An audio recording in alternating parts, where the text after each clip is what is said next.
Welcome to channel. Today, we explore story filled with unexpected twists. Please, subscribe and like to stay updated. Let's begin. Adrian Bennett, known as Adrian to his friends and family, was looking forward to the impending weekend as he drove home from work on Tuesday. Labor Day had just gone, but he and Samantha, his wife of 6 years, had been asked to spend a 5-day weekend at the country residence of her employer, Jonathan Prescott, a senior attorney at Harrison and Lowe Law Group, where Samantha was a paralegal. Adrian already had Tuesday off, so he took another day off to free up Friday. His supervisor, who also happened to be his uncle, graciously allowed him to go early on Thursday so that he could pack his belongings and travel.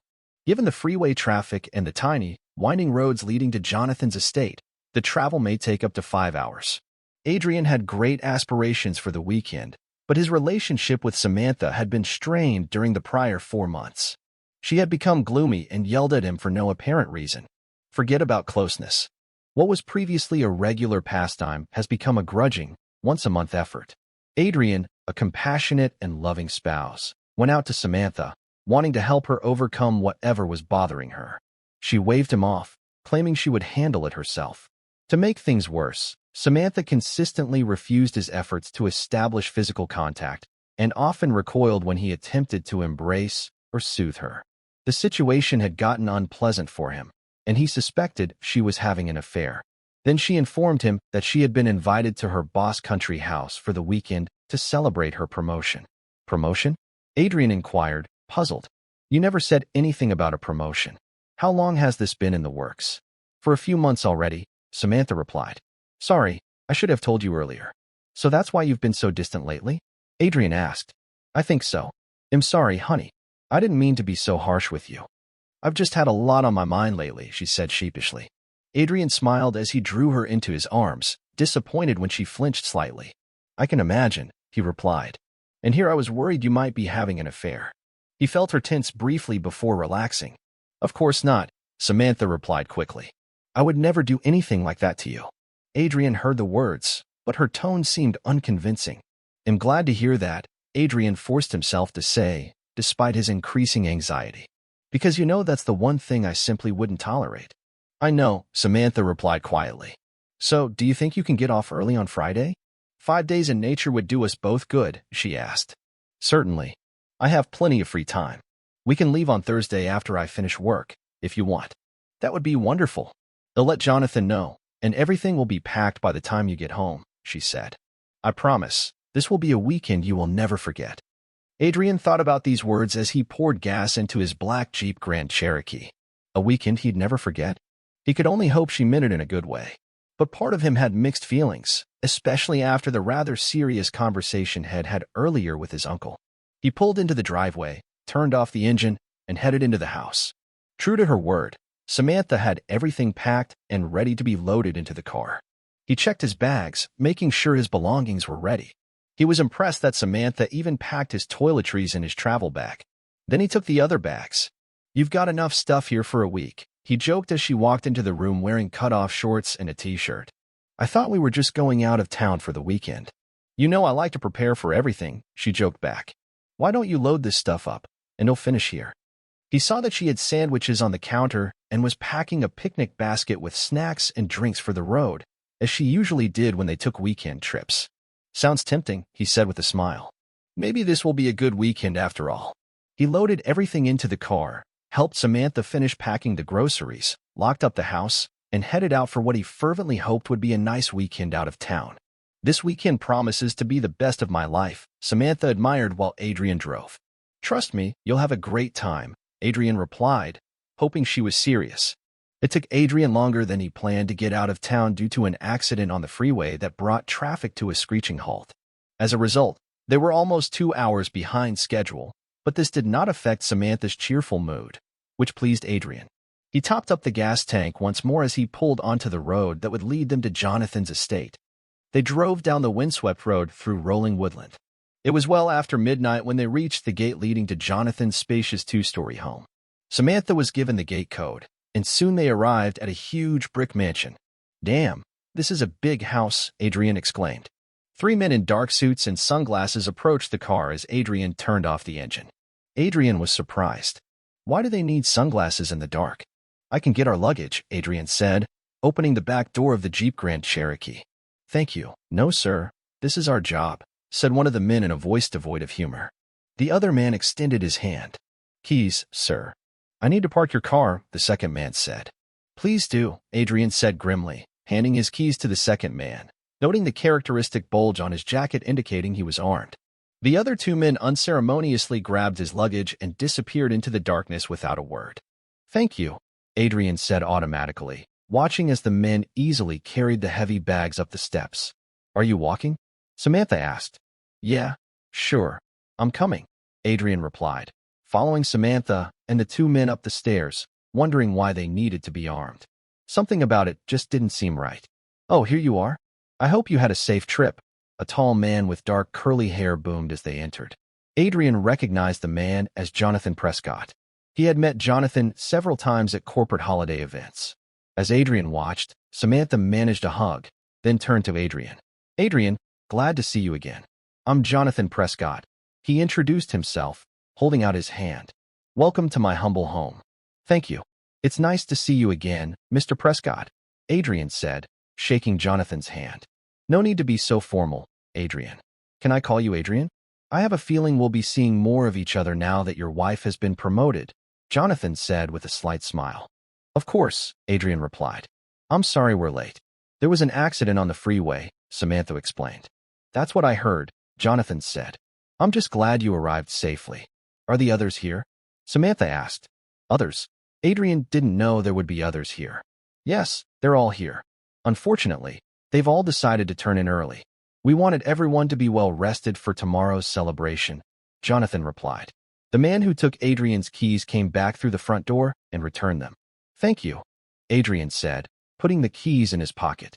By this time, the two men who had taken their luggage had returned from the second floor. Harold, take the Whitmans to their room, if you would, Jonathan ordered. Yes, sir, said one of the big guys. We'll see you bright and early tomorrow morning, Jonathan said. Pleasant dreams. Thank you, Samantha said quietly, modestly lowering her eyes. Adrian noticed, but didn't say anything. He simply filed it away in his mind. Please, Harold commanded, his voice dead and creaky. Adrian and Samantha followed the man up a spiral staircase and down two hallways before stopping at a locked door. He pulled out the key card and held it up to the reader. Adrian heard the lock click open. Harold opened the door and motioned for them to enter. Oh my God, Samantha breathed as they stepped inside. The room was spacious and well-furnished, with a private bathroom featuring a double vanity and a large TV monitor on the wall opposite the double bed. A gas fireplace took up most of one wall. It's very nice here, Adrian said with faint cheerfulness, looking around. I'm glad you approve, said Harold. He pulled out two key cards, one of which he handed to Samantha and the other to Adrian. These are your room keys. Please keep them with you at all times. Breakfast will be served tomorrow at 7:25 a.m. Good night. Good night, Samantha replied as Harold left the room, closing the door behind him. This is a very nice room, Adrian said, walking around and taking inventory. Yes, that's true, Samantha agreed. Adrian began hanging his clothes in the closet. Samantha put her things away, but Adrian noticed that she simply hung the bag of clothes in the closet without taking out the clothes first. So, who are these other people that Jonathan said would be here? He asked. Oh, just some bigwigs from the company, Samantha answered without looking at him. In this new position, what exactly is it? Adrian asked, following up. I'm Jonathan's new executive assistant, Samantha told him. This position comes with a significant salary increase, but from time to time, I will have to travel. Does it suit you? As long as it doesn't interfere with our lives, said Adrian. You know we talked about having children. I know, but I might have to put it off for a while, Samantha said quietly. At least until I get comfortable in my new position. What time frame are you talking about? I don't know. Maybe 8 months, maybe a little longer, she replied. I know this job is very important to you, Adrian replied neutrally, wondering what exactly the position entailed and knowing that they weren't getting any younger. You have no idea, Samantha told him. This is a huge step for me. All I ask is a little time and patience. Fair enough, Adrian said, hugging his wife. You know that I'm very, very proud of you, don't you? Really? Samantha asked in a quiet voice. Of course, he answered, kissing her on the lips. I love you, Samantha. Never forget this. I love you too, Adrian, she replied. After they climbed into bed and turned off the light, Adrian reached for Samantha, but her eyes were closed, and she appeared to be asleep. He sighed as this had been her habit for the past 4 months. Frustrated, he turned on his side and fell asleep. The sky was clear, dark blue, without a hint of a cloud. The sun was high, and a light breeze was blowing from the south. Suddenly, the sky darkened and became clouded with large, threatening clouds. The light breeze turned into a sharp wind that became stronger every moment. There was a dull rumble as the sky darkened and clouds gathered. There was a brief flash of lightning in the distance as the storm clouds thickened and the wind picked up. A sudden flash of lightning struck the ground right at his feet. Adrian had this dream many times, except for the beating heart, and every time he experienced this, someone he knew died within the next 96 hours. The last time was 4 years ago. 2 days later, his older brother Derek was hit by a drunk driver and died instantly.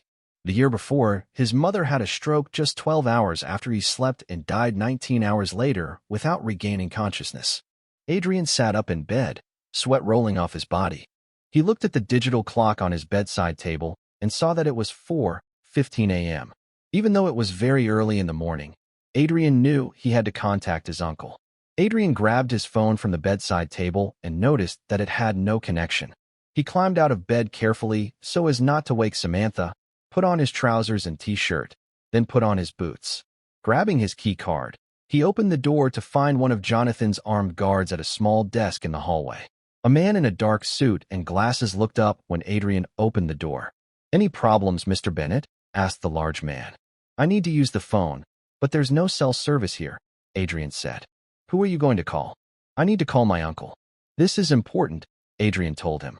"This way, sir," said the man, standing up. Adrian followed him into a smaller room off the corridor. "You can use this phone," he added, pointing to the phone on the small table next to the chair. "Just dial 9 for an outside line first." "Thank you," Adrian said, sitting down in the chair. He started calling his uncle's number and saw the man standing in the doorway. "Can I have some time alone, please?" "Of course," said the guard, turning away from the door. Adrian couldn't believe the man's sudden compliance. Why was he armed? He finished dialing the number and began to wait. "Hello? Who is this?" asked his uncle. "Uncle Martin, it's me, Adrian. Sorry for calling so early. I just wanted to make sure you were okay. I was in the middle of a very pleasant dream, remembering your aunt, but I'm fine." "Adrian, did you have another one of your dreams?" "Yes," Adrian said quietly. He heard his uncle's sigh on the other end of the line. "The same one you had before Sam's accident?" asked his uncle. "Exactly the same," said Adrian. "Understood. Thanks for letting me know, son. I'm fine, but I'll keep my eyes open. Why don't you go back to bed?" "Fine, I will." "Thanks, Uncle Martin. I just wanted you to know," Adrian told him. "I appreciate it, son, but I'm fine. I promise. Keep in touch with me for some time," his uncle promised. "Remember what I said and watch your back." They finished the conversation, and Adrian returned to his room. "Everything is fine?" the guard asked as Adrian walked back to his room. "Yes, everything is fine. Thank you," Adrian said before opening the door to his room. He undressed and climbed back into bed. Samantha made a sound, turning to face him. "Where did you go? Is everything okay?" she asked sleepily. "Yes, everything is just fine. I had to call my uncle," Adrian said. "Oh," she made a sound before rolling over onto her side again. Adrian could tell by her breathing that she had fallen asleep again. He closed his eyes, but sleep eluded him for another hour as he continued to think about the disturbing dream. Adrian got out of bed at 6 a.m. and went to the bathroom to complete his morning routine. Afterward, he took a quick shower, then changed into clean jeans and a polo shirt. Samantha followed him into the bathroom, opening the blinds. Walking over to the nightstand, Adrian picked up his watch and wallet and looked out the window.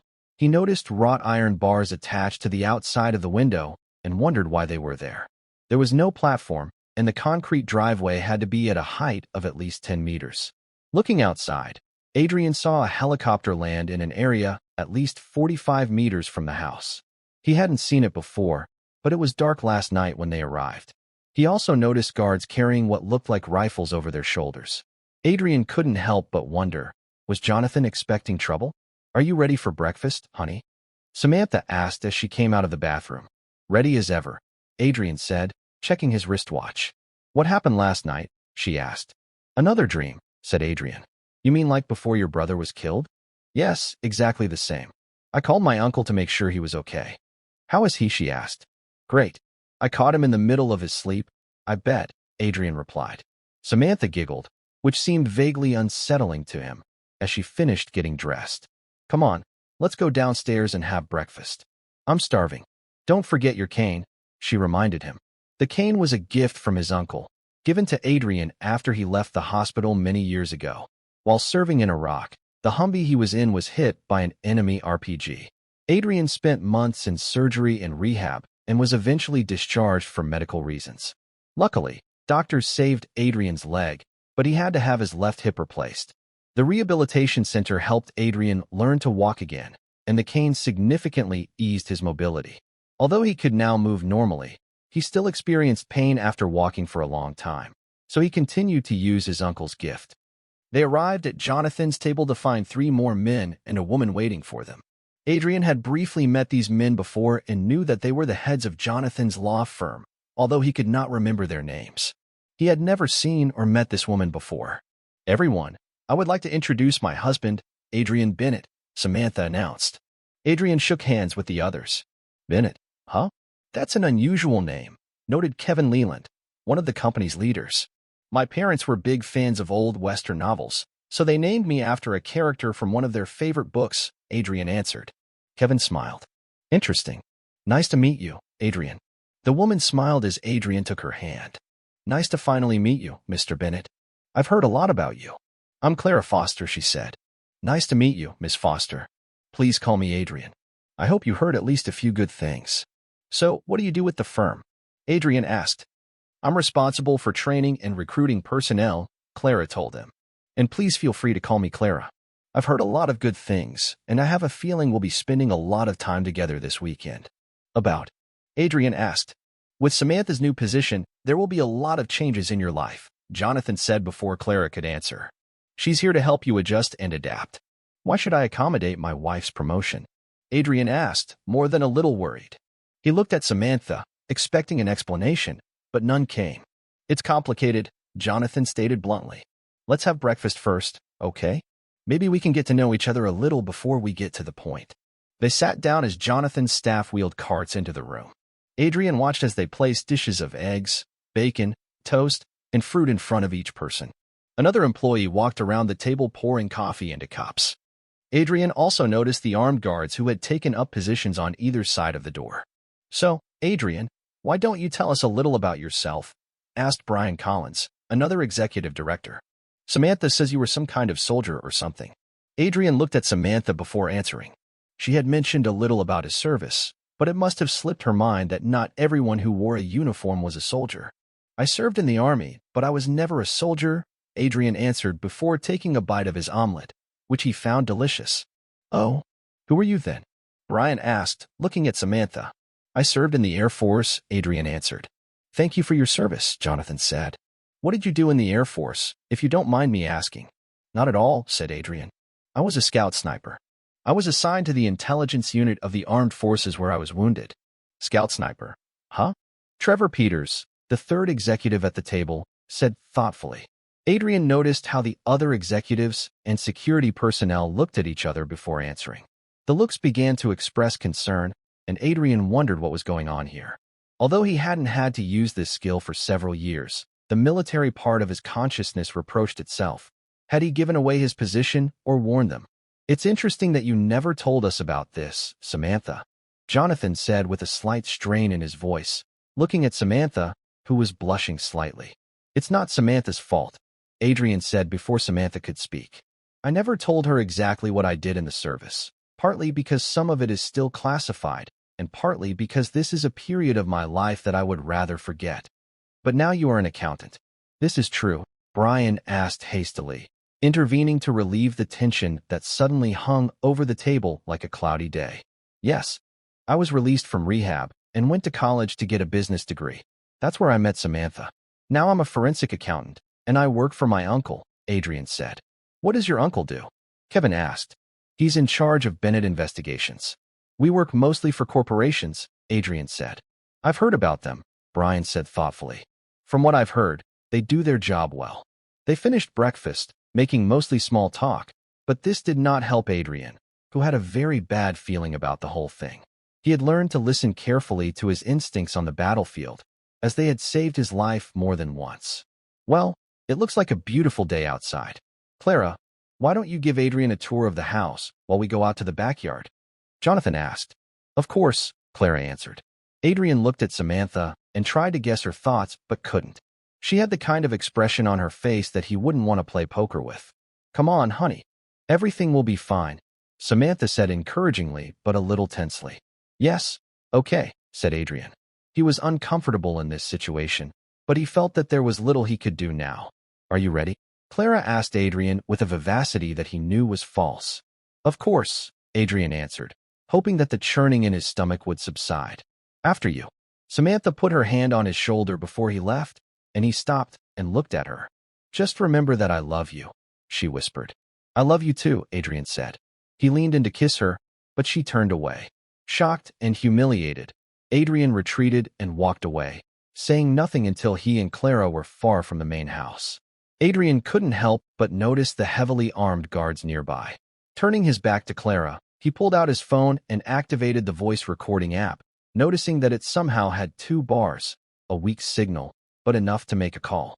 He then put it in his pocket. It's so beautiful here, Clara finally said to break the ice. Yes, Adrian answered evasively.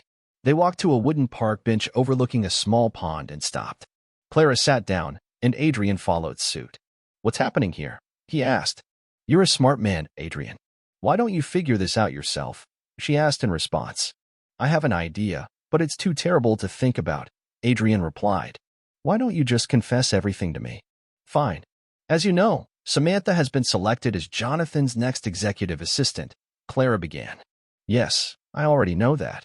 Samantha told me about it. But that's not all, is it? Yes, said Clara. Your life is about to change, Adrian. Whether this is for the better will depend on how you react. You know Samantha loves you, don't you? I heard her say that. But to be honest, I find it hard to believe now. Trust me, she really loves you, and she wants the best for the two of you. That's why she's willing to do whatever it takes to guarantee your future, Clara lectured. You support your wife and her career goals, don't you? Certainly. That's what I've always done, Adrian said. I'm glad to hear this from you. Then you must understand that the next year or two will only be a minor obstacle, a bump in the road to a long, happy marriage. A year or two. She mentioned 6 months. Why are you saying this? What will happen in the next 2 years? Adrian asked meaningfully. And what exactly is your role in all this? I'll get to it. My role is to prepare you for what's to come and to make sure you fully understand and accept Jonathan's expectations for you and Samantha, Clara explained. Why should I care about Jonathan's expectations of me? I don't report to him, and he doesn't sign my paycheck, Adrian growled, his patience running out. No, he doesn't do that. But he signs for her, and your tacit consent will make Samantha's job a lot easier, Clara said. Silent agreement? What the hell are you talking about? I'm sure you've noticed that Jonathan is what most people would call an alpha male, Clara stated, as if it were as obvious as a giant flashing red sign. In other words, he's a self-absorbed narcissist, Adrian growled. Clara grinned, and it was the first sincere sound she made, the first one he believed. Let's say he expects people to obey, to do what is expected of them. This also applies to Samantha, and as a result, to you. In other words, he wants my wife and expects me to just accept it. Isn't that what you want to tell me? Adrian's temperature was rising, but for now, it was under strict control. I wouldn't use such terminology, but essentially, yes. In fact, they were already there, intimate, several times, Clara said, noticing the pained expression on Adrian's face.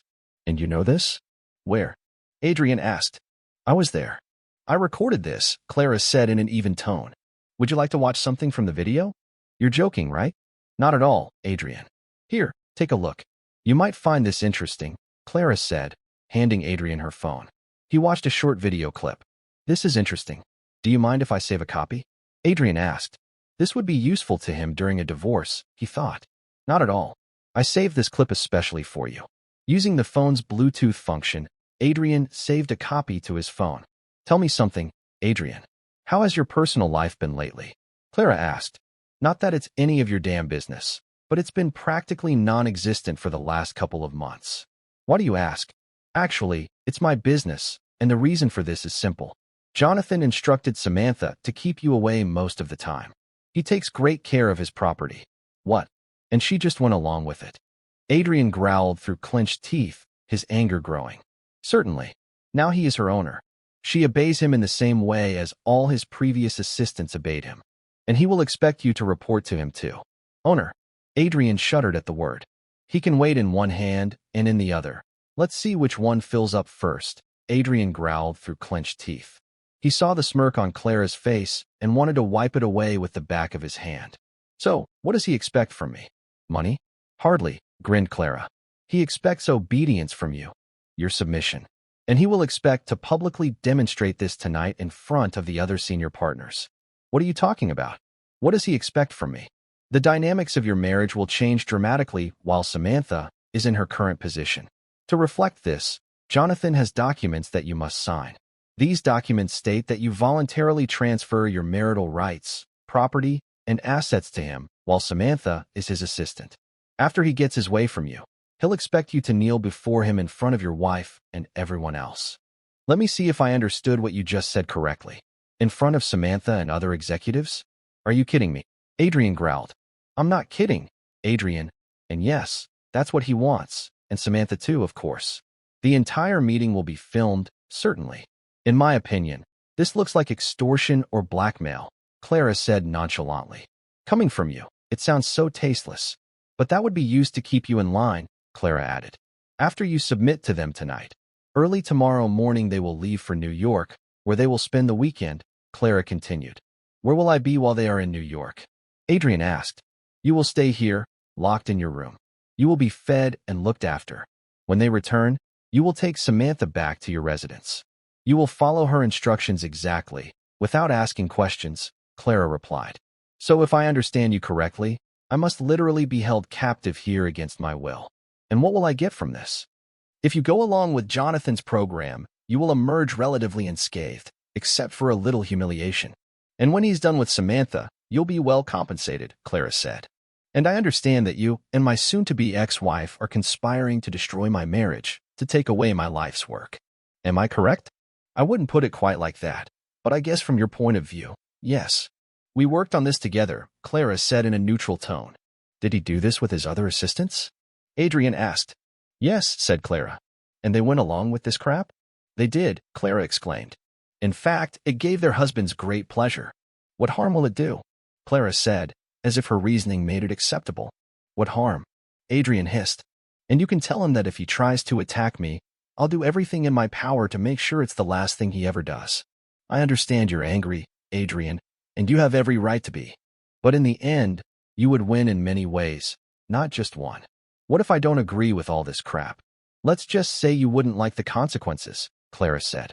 Some tried to fight Jonathan and ended up penniless. And those convicted of intimate crimes ended up in prison. Not a very pleasant existence. That sounds like a threat, Adrian replied. Call it what you want. Fine. I'll do that, Adrian replied, taking his phone out of his pocket. He stopped recording the audio and went through his contacts until he found what he was looking for. Once he was sure there was a signal, he selected the number he wanted, then raised the phone to his ear. What are you doing? Clara asked, her face turning red with anger. Adrian smiled and put a finger to his lips, indicating that she should remain silent. Sheriff Bennett, the man said when he answered. Uncle Martin, how are you doing? Asked Adrian. Adrian, what's happened? Uncle, I need an extraction. Fast. Do you have an address? I understand, son. I also have the coordinates from your phone. What's your plan of action? I counted at least 15 heavily armed men. There is a gate at the entrance. The code is 8947. Unless they changed it last night.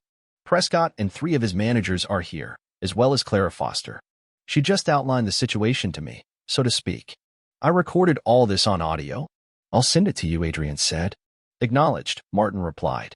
We're on our way. Estimated time of arrival is approximately 5 minutes. Can you last that long? I think so, Uncle Martin, as long as you're willing to call it self-defense, Adrian said. And thanks. With pleasure. I wouldn't want anything to happen to my nephew. What about Samantha? According to what Clara just told me, she is an accomplice. She's already available, Adrian said. I'm sorry to hear that, son, Martin said sadly. Yes, me too, said Adrian. Well, young man, you're doing great. We'll be there soon. With these words, Adrian ended the conversation and then sent the audio file to his uncle. What did you just do? Clara asked, her voice trembling with fear after Adrian hung up. Who did you just call? I called the cavalry, Adrian answered with a smile. I need to get back into the house and warn the others, Clara muttered, clearly disoriented by the turn of events. Adrian shook his head and carefully sat her back down on the bench.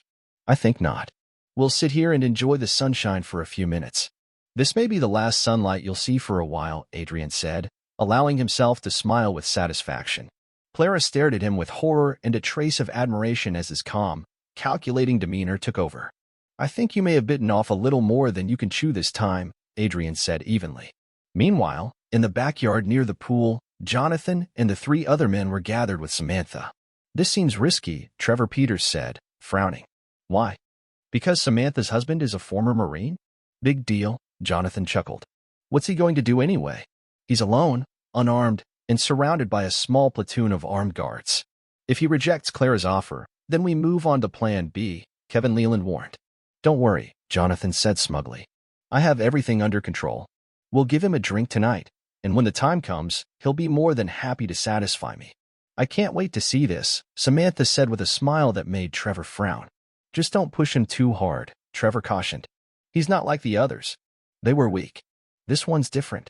They're all the same, Trevor, Jonathan scoffed. No, that's not true. This guy is a combat Marine, trained to kill. You must be ready for anything. Calm down, Trevor. I'll deal with it, Jonathan grumbled. But I'm curious about something. Samantha, why didn't you know about your husband's service? Well, everything's as Adrian said. He never told me any details, Samantha replied. It doesn't matter, Jonathan snorted. He's going down tonight, and your career will take off. What's that sound? Kevin asked, looking around. Everyone fell silent and listened. The unmistakable sound of helicopters could be heard approaching. Suddenly, one of Jonathan's guards ran up to the pool. We have a problem, Mr. Prescott, he said irritably. What is it? Asked Jonathan. They heard screams and the sound of men shouting. Moments later, two sheriff's deputies in uniform and body armor walked toward the pool, rifles drawn. Stand down, one of the deputies ordered, aiming his weapon. Drop your weapon, the deputy told Jonathan's guard, who immediately obeyed. More sheriff's deputies entered, handcuffing Samantha, Jonathan, and the other three men. What's happening? Jonathan demanded, seeking an explanation. I'll take your badges for this. The sheriff's deputy ignored him and began reading a detailed list of charges. He finished by reading them their rights. The deputies escorted all 5 inmates around the facility, where they spotted 4 helicopters, a bus, and 3 huge vehicles. Personnel were everywhere, taking detained and disarmed security personnel to the bus. Samantha observed Adrian standing next to a huge guy in a khaki outfit. What's happening? She screamed. Your little party is over, Samantha, Adrian replied quietly. Sorry, I forgot about good manners. Samantha, this is Sheriff Martin Bennett. You remember my Uncle Martin, don't you? Uncle Martin? Samantha gasped weakly. I didn't know you were the sheriff. It must have slipped your mind, Martin said with a grin. Adrian, please. This is all a big misunderstanding. You have to believe me. Samantha exclaimed in despair. No, Samantha, I don't have to believe you. In fact, I don't think I've ever been more shocked and disappointed in my life, Adrian said firmly. I'll visit my lawyer as soon as possible to file for divorce. From now on, you're dead to me. With these words, Adrian grabbed her left hand and took off the rings, putting them in his pocket. You son of a... Jonathan growled, trying unsuccessfully to break free from the deputies holding him. I'll be out of prison in no time, and then I'll kill you. Can you hear me? You piece of... That sounds like a threat to me. What do you think, Uncle Martin? Adrian asked with a smirk. Of course, it sounded like that to me too, Martin replied. We'll just add it to all the other charges against him. That'll help ensure he's never released on bail. Don't worry, Mr. Prescott, my boys will take good care of you. Martin chuckled. Take these people and get out of here, Martin told the deputies, who complied immediately. Adrian and Martin watched as the criminals were loaded on the bus. It seemed to Adrian that the last few years of his life had been a lie. He loved Samantha from the moment they met. Martin patted him on the shoulder. Everything will work out, son. Trust me on this, he said. Martin had gone through a divorce from an unfaithful wife many years ago and knew the pain Adrian was experiencing. Thank you, Uncle Martin, for everything. You're welcome, son. If you need anything, call me. And tell your dad I said hi. I think he has a bottle of his best wine waiting for your visit, Martin said with a grin. I will do so. Is it safe for me to pick up my belongings? I need to get the hell out of here. Certainly. I think they're almost done inside this place anyway, Martin told him. After they said goodbye, Adrian packed his things and went home. After meeting with his father, Adrian met with the family lawyer and filed divorce papers in accordance with the prenuptial agreement they signed before their wedding. He waited until they were served before visiting Samantha in the county jail. This will be the first and only time I visit you, Samantha, he said as she took her seat. By law, I have to make sure you have these documents. I took them, Samantha said quietly. I already signed them and sent them back. Fine. As I'm sure you can see, I followed the prenuptial agreement. I'll wait until your trial is over to get rid of your things. I appreciate it, Samantha said.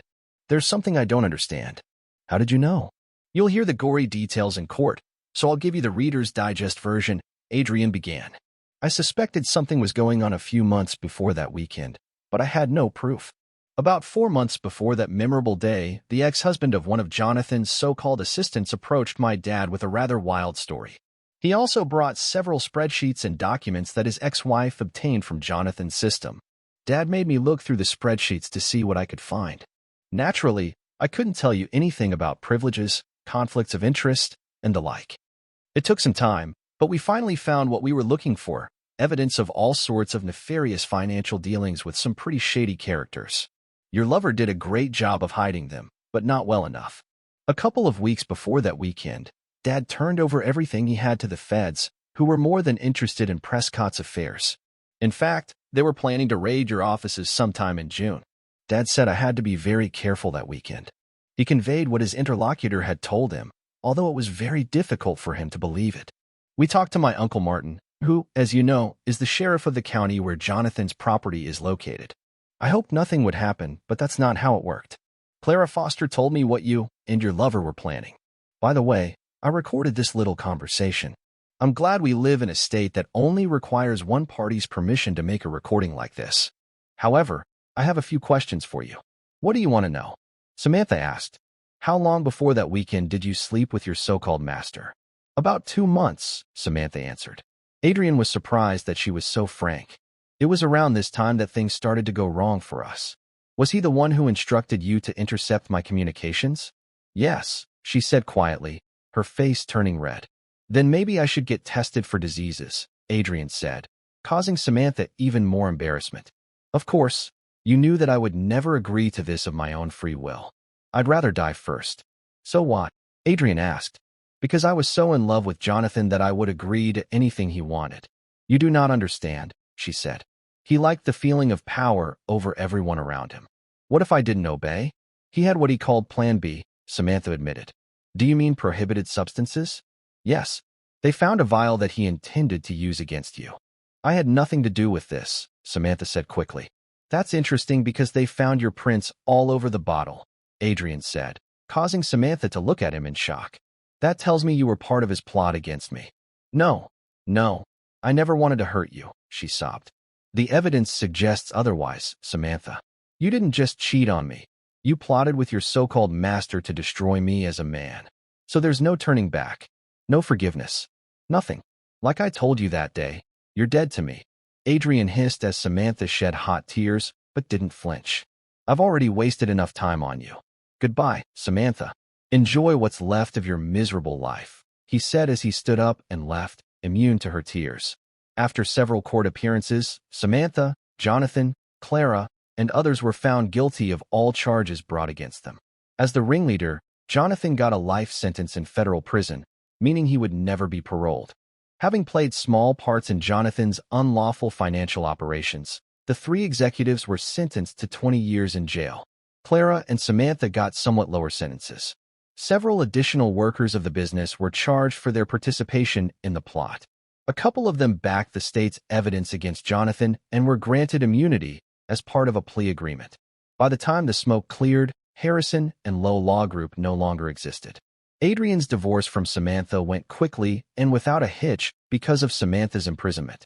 Adrian packed up all of her belongings and placed them in storage so her parents could pick them up at their convenience.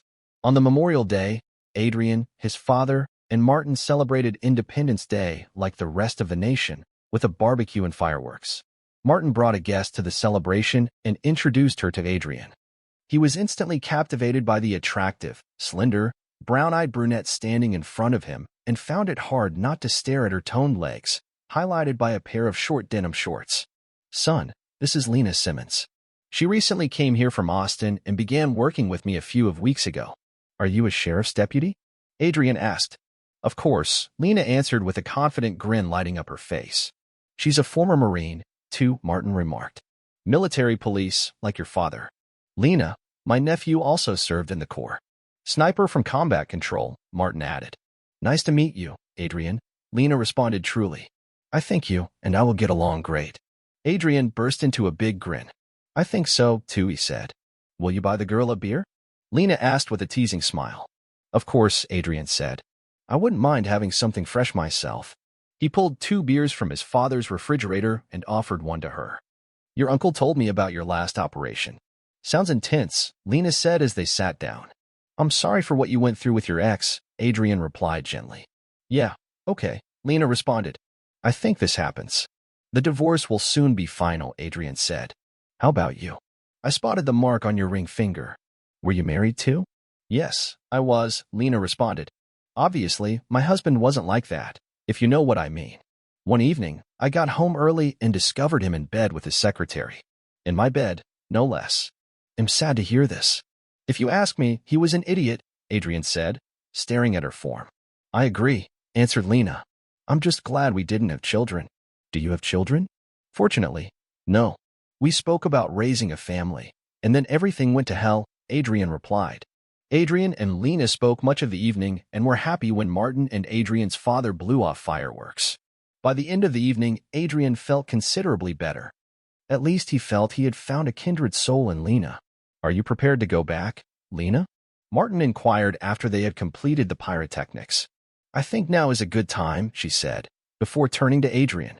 "I had a great time, Adrian. It was great to meet you." "I had a great time, too, Lena, and am glad I met you.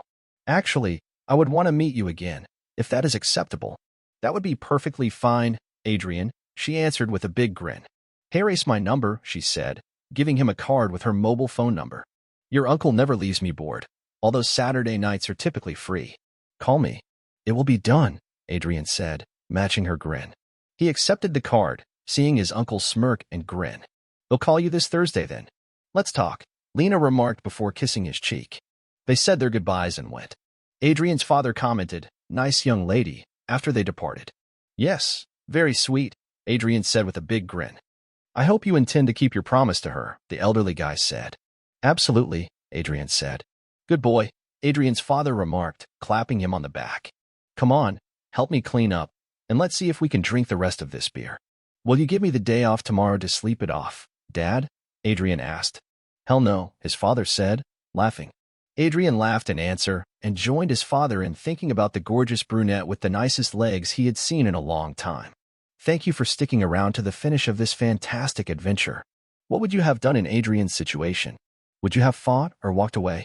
Please share your ideas in the comments below. Don't forget to like, share, and subscribe for future tales.